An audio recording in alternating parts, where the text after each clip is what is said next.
দেখো এই ছোট্ট বাগানটা আমি এখানে নিজেই করেছি। এখানে বাগান নয়, এখানে আমি লাগিয়েছিলাম কিছু পত্তলিকার ডাল লাগিয়েছিলাম। এই দেখো এটা হচ্ছে ইয়েলো কালারের পত্তলিকা। আর এই পাশে দেখো, এই যে এই পাশে হচ্ছে রেড কালারের মনে হয়। তো এখানে আমি বালিতে লাগিয়েছি, কোনো টপেও না, শুধু বালিতে।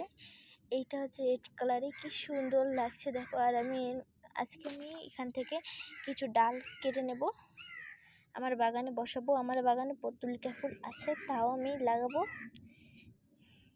এগুলো কেটে দিলে আরও বেশি ভালো হবে। আমি এতদিন খেয়াল করিনি যে বনে ঢেকে গিয়েছিল।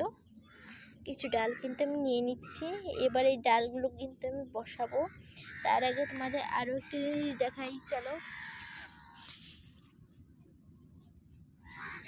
দেখো কদিন আগে আমি ঘাস ফুল কিন্তু এখান থেকে একদম পুরো ছেটে ফেলেছিলাম। আর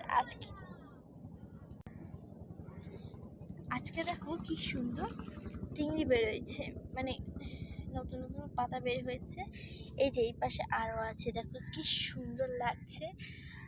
আর এটা হচ্ছে একটা ধান গাছ, এরকম ধানটা তোমাদের দেখাচ্ছি। এই দেখো ধান গাছটা কি সুন্দর হয়েছে।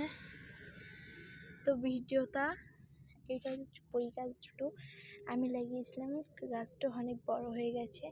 আজকের ভিডিওটা কেমন লাগলো অবশ্যই কিন্তু জানাবে। তো আজকের মতো এটুকু, বাই।